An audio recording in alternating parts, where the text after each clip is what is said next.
कल्पना कीजिए एक ऐसी नगरी जो सोने चांदी से सजी हो, मंदिरों की घंटी से गूंजती हो और जिसकी रचना खुद भगवान श्री कृष्ण ने की हो।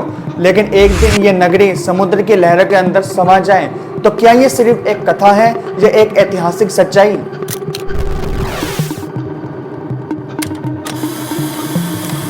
महाभारत और भागवत पुराण में ये लिखा है द्वारिका श्री कृष्ण की राजधानी है।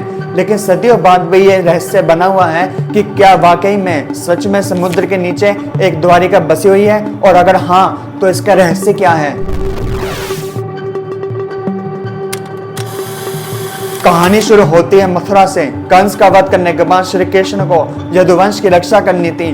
मथुरा बार बार आक्रमणों का शिकार हो रही थी। तभी श्री कृष्ण ने एक नया नगर बसाने का निश्चय किया। समुद्र के किनारे एक अद्भुत नगर जिसका नाम द्वारिका रखा। कहा जाता है द्वारिका एक 7 द्वारों वाला नगर था। चारों तरफ ऊंची ऊंची दीवारें, सोने और चांदी से सजे महल और समुद्र के किनारे लहरों के साथ खेलती नगरी।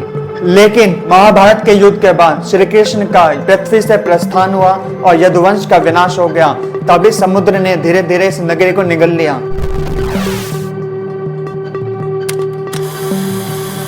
अब सवाल यही उठता है, क्या ये एक धार्मिक कथा है या इसके पीछे कोई ऐतिहासिक सच्चाई भी है?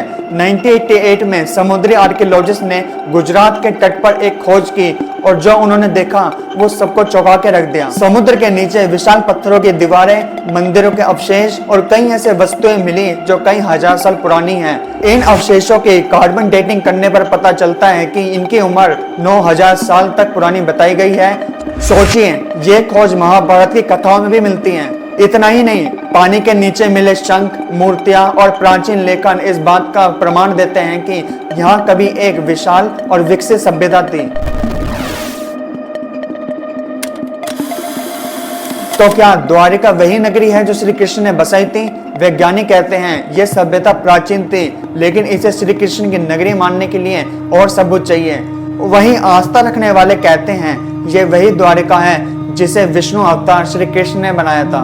भागवत पुराण में लिखा है श्री कृष्ण ने समुद्र से 12 योजन भूमि ली थी और आज जो खंडर मिले हैं वो उसे विवरण से मिलते जुलते हैं। आज भी द्वारिका के मंदिरों में भक्तों का अटूट विश्वास है।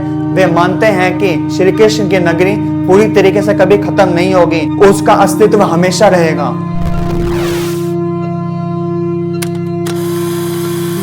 तो आखिर सच क्या है? क्या द्वारिका एक ऐतिहासिक नगरी थी जिसे समय और समुद्र ने निगल लिया, या ये सिर्फ एक दिव्य कथा है जिसे आस्था ने अमर कर दिया? विज्ञान और धर्म दोनों आज भी इस सवाल का जवाब खोज रहे हैं। आपके हिसाब से क्या श्री कृष्ण की द्वारिका सच में समुद्र के नीचे है? अपनी राय कमेंट में जरूर बताइए। पसंद आए तो लाइक और शेयर जरूर करें और ऐसे रहस्यों के लिए चैनल को सब्सक्राइब जरूर करें। जय हिंद।